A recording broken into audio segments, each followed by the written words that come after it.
What's up, CHFFL? Let's wrap up week 3 before we get into week 4. Now, we had our first couple of regular trades, not draft pick trades, but players being traded this week.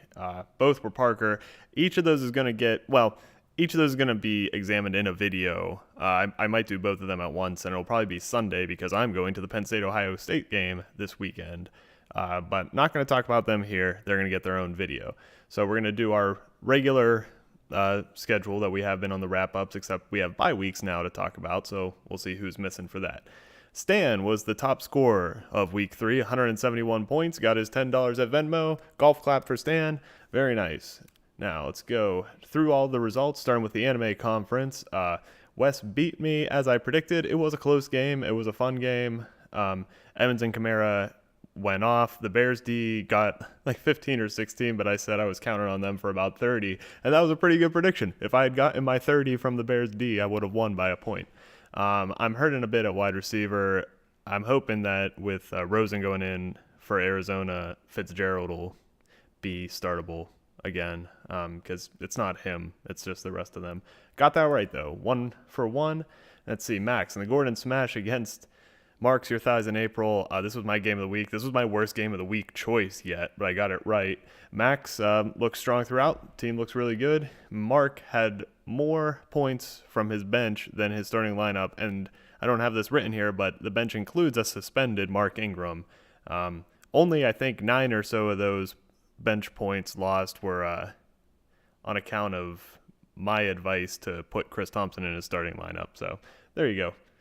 Pretty spelling error. Weak, weak game of the week. All right. Next, Brad, Soul Eater Leonard against Roy and the Mario guys.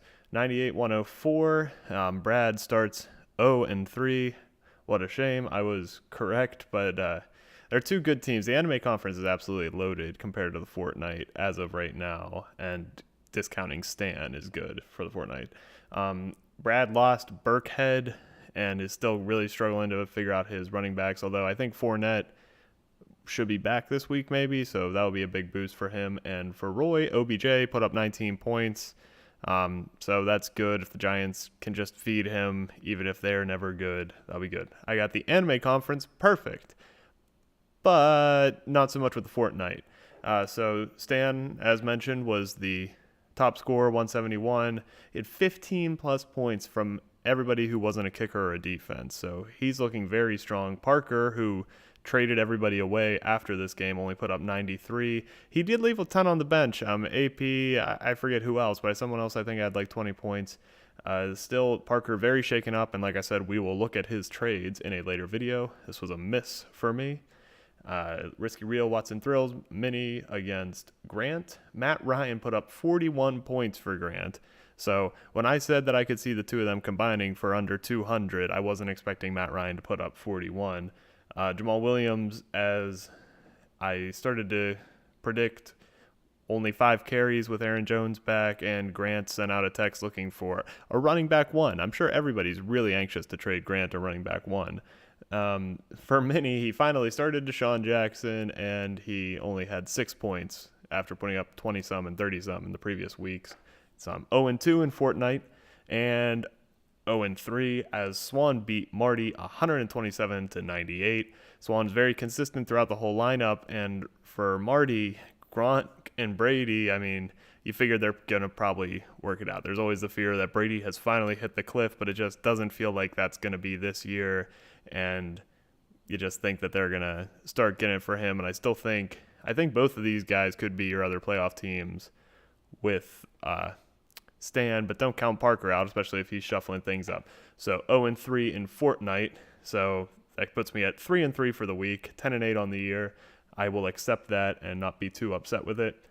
Bye week watch. This week the Panthers and the Redskins are on a bye, so Stan is missing Cam Newton and Christian McCaffrey. So maybe this could be a week where he finally loses a game. Even if it happens, I don't see you guys keeping him out of the playoffs.